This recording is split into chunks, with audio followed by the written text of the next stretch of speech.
Welcome, bros and brosophines!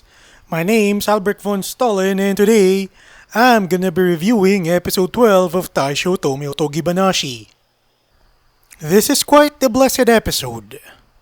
Before I trip all over myself, let's go! Belated Merry Christmas, everybody!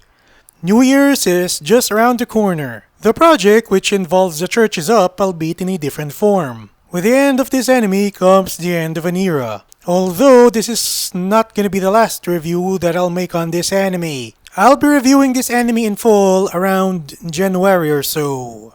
After the opening theme, we see something strange. Yuzuki walking around in a dark snowy road at night. This is summer in the episode, so what's going on here? She sees her mom and talks to her. In this one, Yuzuki is a little girl. Given this, it appears that we are in Yuzuki's dreams, specifically about her past. We see Yuzuki step into a car and she explains why her family had gotten into debt, because Yuzuki's dad decided to pay for his brother's debt.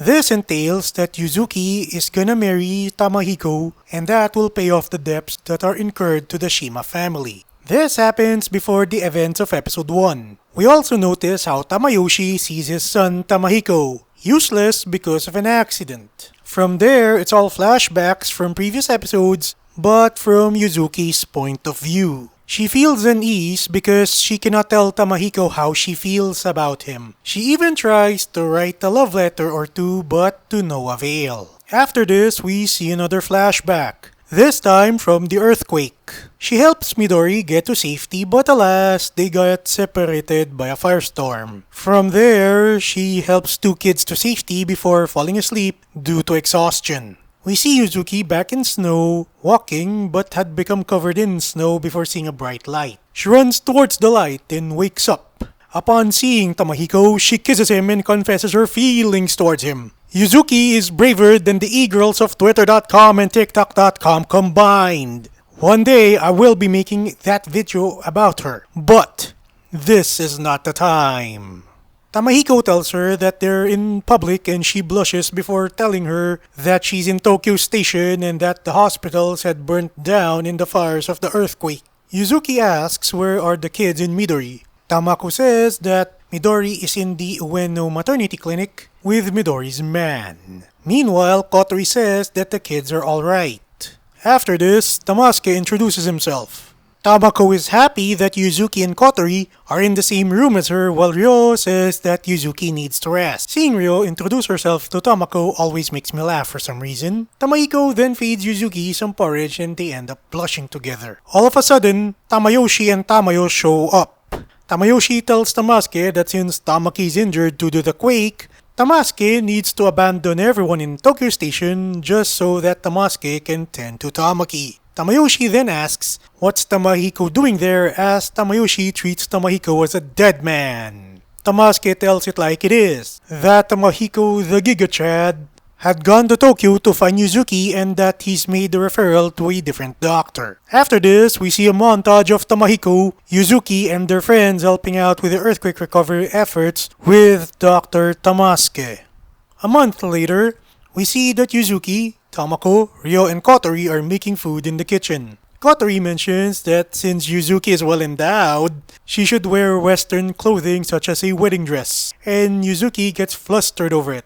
This is quite toned down because in the manga, it's Ryo and Tamako who notice this in the hot spring. Meanwhile, the guys are vibing at that same hot spring. After this, we see Ryo apologizing to Yuzuki and explaining her thought process behind it. Yuzuki had already forgiven her for it, while Tamako pops up JoJo style and bickers with Ryo before Kotori asks if the guys had returned. On cue, the guys have returned and everyone greets Tamahiko a happy birthday. The mayor's son is thanking Tamahiko for letting them stay in it after the quake, and we see two of the workers from episode 3 in a flashback.